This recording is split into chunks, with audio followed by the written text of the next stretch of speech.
नमस्कार दोस्तों, 8 PM में आपका स्वागत है। मैं हूं आपका दोस्त धर्मेंद्र कुमारी। दोस्तों, आज करीबन सारे अखबारों में एक खबर छपी है। आपने उस खबर को देखा, पढ़ा और सुना होगा। वो खबर हरियाणा प्रदेश के पूर्व मुख्यमंत्री भूपेंद्र हुड्डा से जुड़ी हुई है और रोहतक की एक ज़मीन के मामले में सुप्रीम कोर्ट ने CBI जांच के आदेश दिए हैं। हुड्डा साहब पर ज़मीन घोटाले में केस दर्ज होना कोई नई बात नहीं है। इसके अलावा भी करीबन 7 मामले उन पर ज़मीनों से जुड़े हुए CLU के उन पर चल रहे हैं। और आज का जो हमारा ये वीडियो है, इसमें हम ये चर्चा नहीं करने वाले हैं कि हुड्डा साहब पर ये इतने केस क्यों चल रहे हैं, कैसे चल रहे हैं, और हुड्डा साहब को हरियाणा में प्रॉपर्टी डीलर गैंग उनके जो विरोधी हैं क्यों कहते हैं। अभय सिंह चौटाला ने भी आज इसको लेकर ट्वीट किया है कि हुड्डा साहब ने किसानों की काफ़ी ज़मीनें बिल्डरों से गठजोड़ करके हथियाई हैं। आज के हम इस वीडियो में राजनीति को परे रखकर सिर्फ ये चर्चा करते हैं कि जब कोई भी सरकार होती है और वो किसी भी तरह के प्रोजेक्ट को लेकर ज़मीन लेती है, उसका प्रोसेस क्या रहता है और उस प्रोसेस में क्या झोल होते हैं जिसकी वजह से हमारे किसानों की ज़मीन बिल्डरों के हाथों में चली जाती है। ये किस तरह का गठजोड़ और किस तरह का खेल मुख्यमंत्री और उसके जो सरमाएदार लोग हैं, उनके इर्द गिर्द रहने वाले लोग हैं, कैसे बड़े बड़े उद्योगपतियों बिल्डरों के साथ मिलकर ये खेल होता है, इस बात को हमें समझने की भी ज़रूरत है। और जो साथ ही वकालत के पेशे से जुड़े हुए हैं, दीवानी मामलों से विशेषज्ञ हैं, वो इस चीज़ को समझते भी होंगे। और लेकिन दुर्भाग्य की बात यह है कि किसानों को ये बात समझ में जब आती है, उस समय तक उनकी जो बेशकीमती ज़मीन है वो उनके हाथों से निकल चुकी होती है। अगर एक छोटा सा डाटा मैं आपके साथ शेयर करूं, तो जो हरियाणा में CLU का जो मामला है कि आपकी कृषि योग्य भूमि को कॉमर्शियल पर्पज़ के साथ कॉमर्शियल इस्तेमाल के लिए जो CLU देने की जो बात है, वो हुड्डा साहब के शासनकाल में सर्वाधिक हुई हैं। जितनी 30 साल में नहीं हुई, उतनी 10 साल में हो गई। और इस वजह से प्रॉपर्टी के जो दाम थे पूरे हरियाणा में उछाल पर थे। नई नई कॉलोनियाँ कट रही थी और नए नए प्रोजेक्ट चल रहे थे, और उन्हीं के बीच में से बिल्डर जो किसानों की ज़मीन है उसको नए नए तरीके से हथिया रहे थे। आज सबसे पहले तो आप ये जानिए कि जो किसानों से ज़मीन अधिग्रहण का जो भूमि अधिग्रहण कानून है, उसके तहत सरकारें ज़मीन लेने की प्रक्रिया कैसे करती है। जैसे आपकी ज़मीन रोहतक के किसी हाईवे पर 20 एकड़ आपकी ज़मीन है और आसपास और खेती के लायक ज़मीनें हैं। सबसे पहले तो क्या होता है कि सरकार उस जगह के एक सर्वे करवाती है टाउन एंड कंट्री प्लानिंग से कि हमें इस जगह पे ये प्रोजेक्ट लगाना है, इस जगह पे हम टाउनशिप विकसित करेंगे या इस जगह पे ये प्रोजेक्ट लगेगा। तो जब वो सर्वे कंप्लीट हो जाता है तो उस सर्वे के बाद सेक्शन 4 के नोटिस सरकार जारी करती है। सेक्शन 4 के नोटिस का मतलब होता है कि ये जो ज़मीन है 10 एकड़, 20 एकड़, 50 एकड़, 100 एकड़, 500 एकड़, जितनी भी ज़मीन उस सर्वे में आई होती है, सेक्शन 4 के नोटिस होते ही वो ज़मीन बंधित हो जाती है और उस ज़मीन की रजिस्ट्रियाँ तहसील ऑफिस में, रजिस्ट्री कार्यालय में बंद हो जाती है। सरकार वहाँ पे जानकारी भेज देती है कि इतने एकड़ ज़मीन की आप रजिस्ट्री ना करें, और क्योंकि ये ज़मीन सरकार अधिकृत कर रही है। ये तो हो गया जी सेक्शन 4 का नोटिस। इसके बाद होता है सेक्शन 5 का नोटिस।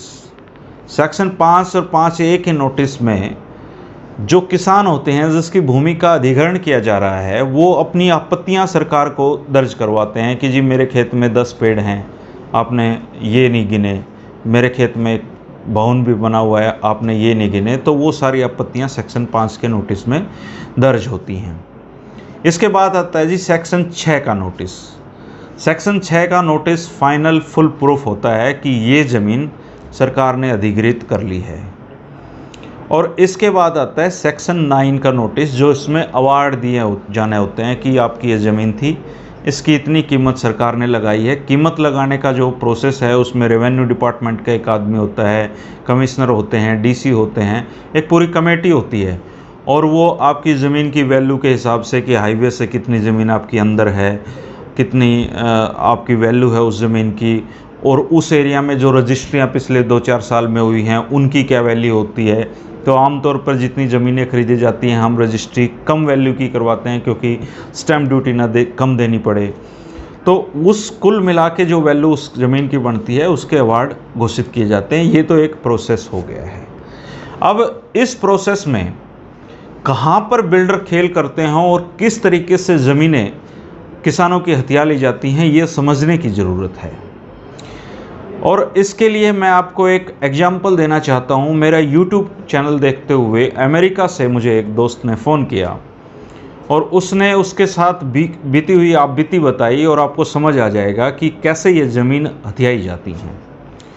रोहतक का जो दिल्ली रोड है IMT जहाँ आ जाता है, इस चौक से पीछे खेती लायक एक बंदे की ज़मीन थी 8 एकड़ और वो व्यक्ति रहते थे अमेरिका में, और उस 8 एकड़ के पीछे भी काफ़ी किसानों की ज़मीनें होती थी। सरकार ने वहाँ पे एक प्रोजेक्ट बनाया कि हम यहाँ पर एक प्रोजेक्ट बनाने जा रहे हैं और इसमें किसानों को सेक्शन 4 के नोटिस कर दिए गए।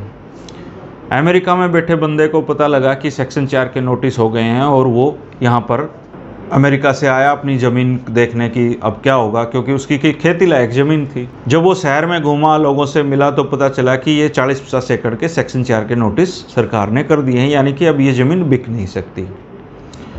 उसी समय उसको शहर के कुछ रसूखदार लोग मिलते हैं जिसका सीधा संबंध मुख्यमंत्री जी तक होता है। वो उसको बताते हैं कि देखो सेक्शन 4 के नोटिस तो हो गए हैं, प्रोजेक्ट तो यहाँ लगेगा, लेकिन आप ये ज़मीन हमें बेच दीजिए, हमारी आगे आपकी कोई जिम्मेदारी नहीं है। आप सेक्शन 4 के नोटिस होंगे, फिर 6 के होंगे, तो सरकार इस जो ज़मीन की वैल्यू है 10, 12, 15 लाख जितनी भी लगाएगी, आप उसको छोड़ें। आप हमारे से 25 लाख के हिसाब से ज़मीन की कीमत लीजिए और हमारे नाम एग्रीमेंट करवा दीजिए। रजिस्ट्री करवाना हमारा काम है और आप उसको भूल जाइए। तो वो काफ़ी सोच विचार करता है, वो अपनी जो ज़मीन है वो उन बिल्डरों को उनके नाम एग्रीमेंट करा देता है। सारे काम लिखित में होते हैं। उनका जो ही एग्रीमेंट होता है, इसके साथ ही वो जो और किसान थे जिनकी ज़मीनें इसमें आ रही थी, उन सब के साथ लगभग ये सेटिंग करके वो सारी की सारी ज़मीन कुछ लोग किसानों से सीधी खरीद लेते हैं, जबकि सेक्शन 4 के नोटिस हुए होते हैं, रजिस्ट्री भी नहीं हो सकती है। इसके बाद क्या होता है कि वो सरकार उस प्रोजेक्ट को उसका डीनोटिफाई कर देती है, उस सेक्शन 4 के नोटिस को, कि इस ज़मीन की हमें ज़रूरत ही नहीं है। तो उस ज़मीन की ज़रूरत नहीं है तो जो डीलर उसको ख़रीद चुके हैं, जो बिल्डर उसको ख़रीद चुके हैं, वो अपने नाम रजिस्ट्री करवा लेते हैं। किसान की ज़मीन सरकार के नाम पे अधिग्रहित हुई, सेक्शन 4 के नोटिस हुए, लेकिन ले गए उसको बिल्डर। ये जो पूरे प्रॉपर्टी घोटाले हैं जिसकी खबरें आज आपने पढ़ी हैं कि पहरावर गाँव में इस तरीके से हुआ है, इससे पहले गुरुगांव में मानेसर लैंड स्कैम हुआ है। 97 पेज का उसका मानेसर मामले में सुप्रीम कोर्ट का फैसला है, और वो फैसला जब आप पढ़ेंगे तो आपको पता लगेगा कि किस तरीके से किसानों की ज़मीनें हथियाने के लिए जो बड़े बड़े बिल्डर हैं, उद्योगपति हैं, और सरकार के साथ सीधे मुख्यमंत्री कार्यालय के साथ उनका क्या तालमेल रहता है, और किसानों को समझ में भी नहीं आता कि उनकी ज़मीन जो 15-20 लाख में बिकी थी वो करोड़ों में है। सेक्शन 4 के नोटिस, सेक्शन 6 के नोटिस, और अगर सेक्शन 9 के नोटिस भी जारी हो रखे हैं, तब भी कई ऐसे फैसले हैं जब सेक्शन 9 के नोटिस भी डीनोटिफाई कर दिए गए। तो इस तरह के खेल हरियाणा में खूब हुए हैं। सरकार चाहे किसी की भी रही हो, नेता, मुख्यमंत्री चाहे जो भी हो, इस तरह के खेल खूब हुए हैं। लेकिन भूपेंद्र सिंह हुड्डा जी के शासन में ये जो खेल हैं ये खुले चले हैं। अगर आप आज के ही अखबार की बात करें और मैं अगर आपको पढ़ के सुनाऊं कि उनके खिलाफ उनके जो विपक्ष है, जिसको हुड्डा साहब के समर्थक लोग राजनीतिक साजिश करार देते हैं, उस राजनीतिक साजिश से इतर किस तरह के मुकदमे हुड्डा साहब के ऊपर चल रहे हैं, Gurugram Manesar IMT land scam, Robert Vadra DLF land scam, Gurugram Rajiv Gandhi trust जमीन घोटाला, सोनीपत खरखोदा IMT जमीन घोटाला, Panchkula Hooda industrial plot allotment scam, AGL National Herald भूमि पंचकुला भूखंड घोटाला, Haryana forestry scam case, Haryana Rexil drug purchase scheme. और मानेसर गुरुग्राम जो ज़मीन मामला था उसमें तो वो चार्जशीट भी फाइल हो चुकी है। इसी कारण से है कि राजनीतिक कारण भले ही हों कि अभय सिंह चौटाला ललकार ललकार कर भूपेंद्र सिंह हुड्डा को कहते हैं कि अब अच्छा वकील उन्हें करने की ज़रूरत है। इसके पीछे ये कारण ये है कि हरियाणा में जो भूमि अधिग्रहण का कानून है, इसकी आड़ में बहुत बड़े खेल किसानों की ज़मीन हथियाने के लिए किए गए हैं।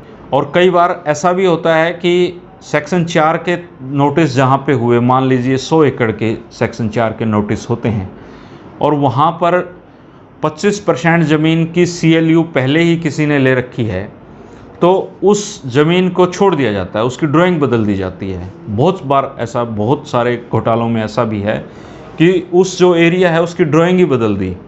सेक्टर के पास में आपकी ज़मीन लग रही है तो आपकी ज़मीन तो करोड़ों की है, उधर या प्रोजेक्ट के बगल में आपकी ज़मीन है तो करोड़ों की है, तो वो साठ काट करके उसकी ड्राइंग बदल दी ताकि आपकी ज़मीन महफूज रहे और उस ज़मीन के फिर करोड़ों में वारे न्यारे होते हैं। हम लोग जो किसान हैं उन लोगों को इन चीज़ों का पता नहीं होता है। इसी चक्कर में हरियाणा में अगर आप डेटा की बात करें तो अकेले 10 साल जब हुड्डा जी मुख्यमंत्री रहे, 24,825 एकड़ के ज़मीन के लाइसेंस उन्होंने दिए और उससे पहले 23 साल में जितनी भी सरकारें रही उन्होंने 8,550 एकड़ ज़मीन के लाइसेंस दिए थे। तो आप अंदाज़ा लगा सकते हैं कि किस स्तर पर ये गड़बड़ियाँ हुई हैं। और हम जो लोग राजनीतिक लोगों को मसीहा समझते हैं, राजनीतिक जो मुख्यमंत्री के पद पर बैठा होता है उसके साथ कुछ ऐसी जमात जुड़ जाती है जो अपने नेता को भगवान के रूप में प्रस्तुत करती है, और ऐसे में किसानों की जो आवाज़ें हैं वो उठने नहीं दी जाती, और या उठती है दबा दी जाती है, अज्ञानता है। इस चक्कर में इस तरह के जो घोटाले हैं वो करने के बावजूद, दूसरा कानून में इतनी पेचीदगियां हैं कि जो आम आदमी है वो लड़ते लड़ते हार जाता है, और जो बड़े लोग हैं, रसूखदार लोग हैं, वो उसमें कानून की जो खामियां हैं या कानून का जो धीमापन है उसका फ़ायदा उठाकर सालों तक इसको चलाते रहते हैं। लेकिन नतीजा ये होता है कि जो किसान है, किसानों की हरियाणा प्रदेश में हज़ारों एकड़ भूमि इसी तरीके से इस्तेमाल की गई, इसी तरीके से हथियाई गई, और आज बहुत सारी ज़मीनों पर कुछ नहीं है, वो ज़मीनें सिर्फ हथियाई गई, उन पर कोई प्रोजेक्ट नहीं लगे, और वो ज़मीनें या तो बिल्डरों द्वारा खरीदी गई, उन पे कॉलोनियाँ विकसित हो गई, लेकिन किसानों को मिला उसके बदले में जो सरकारी मुआवजा है वो, लेकिन बिल्डर कमा गए करोड़ों। और एक नियम ये भी है कि सरकार जब भी कोई भूमि का अधिग्रहण करती है तो उस जगह पे जो, अगर वो हुड्डा का सेक्टर काट रही है तो किसानों को प्लॉट मिलते हैं उसमें, लेकिन अगर वो ज़मीन बिल्डर ने खरीद ली एग्रीमेंट के तहत और बाद में डिनोटिफाई करा के वो उस पे कॉलोनी विकसित करता है, तो किसान जो प्लॉट का अधिकार है वो भी गंवा देता है, वो भी नहीं होता, क्योंकि बिल्डर तो अपने हिसाब से ज़मीनें काटेगा। तो ये जो पूरा खेल है निश्चित तौर पर इसके परिणाम सामने आएंगे, और एक ना एक दिन जो कल्प्रिट होगा और जिसने दोष किया होगा, क्योंकि इतने सारी चीज़ों में बच पाना बहुत मुश्किल काम है। आप एक गुनाह में बच सकते हैं, आप दूसरे में बच सकते हैं, आप इसको राजनीतिक साजिश कह के इससे किनारा कर सकते हैं, लेकिन जो कानून की प्रक्रिया है सबका कोई ना कोई दिन तो आता है, और उस दिन फैसला होता है, किसान की हाय जरूर लगती है।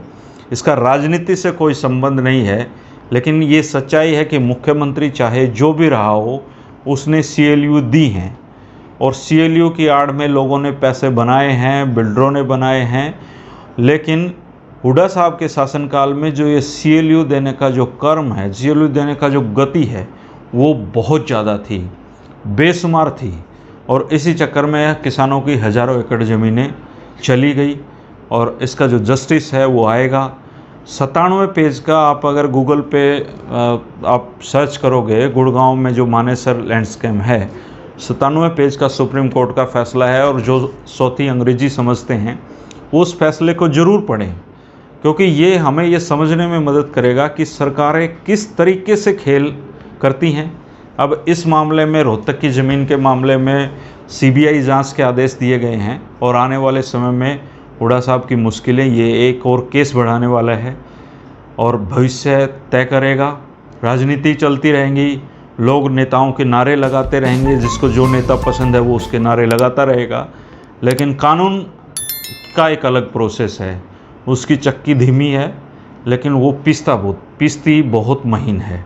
तो आने वाले समय में हुड्डा साहब की मुश्किलें बढ़ेंगी, लेकिन किसानों को भी संगठित रहना चाहिए। इस तरह के नोटिस के तहत जो ज़मीन जाती है, किसानों को सजग रहना चाहिए, बिल्डरों के झांसे में नहीं आना चाहिए, क्योंकि बिल्डर इसी का फ़ायदा उठाते हैं कि आपकी ज़मीन तो सेक्शन 6 के नोटिस हो गए हैं, सेक्शन 4 के हो गए हैं, आपको तो सरकार इतने पैसे देगी, हम इतने दे रहे हैं। तो उस समय किसानों को बिल्डरों के हाथों में अपनी ज़मीन न देकर अपनी संघर्ष की लड़ाई लड़नी चाहिए, क्योंकि ज़मीन बचेगी तो खेती बचेगी और खेती बचेगी तो ही किसान बचेगा। किसानों को जागरूक होना ही पड़ेगा। शुक्रिया दोस्तों, आप इस पर ज़रूर अपनी प्रतिक्रिया दें। जो किसी भी राजनेता की जय बोलते हैं उनको इससे तकलीफ़ होगी, मैं मानता हूं, क्योंकि आप हरियाणा में जो राजनेताओं से जुड़े हुए लोग हैं उनको बहुत तकलीफ़ होती है कि मेरे राजनेता के बारे में ऐसा क्यों बोल दिया है मेरे। लेकिन जो सच्चाई है वो बोली जाएंगी, वो कही जाएंगी, उनको सुनने का मादा होना चाहिए। आप उन किसानों से जाकर बात कीजिए जिनकी ज़मीन इस तरीके से हथियाई गई हैं, तो आपको पता लगेगा कि हरियाणा में किसानों के साथ कितने बड़े बड़े धोखे हुए हैं। शुक्रिया दोस्तों, कल फिर मिलेंगे एक नए विषय के साथ। इस विषय पर आप अपनी प्रतिक्रिया ज़रूर दीजिए। चैनल को सब्सक्राइब नहीं किया है तो चैनल को सब्सक्राइब कर लें। नमस्कार।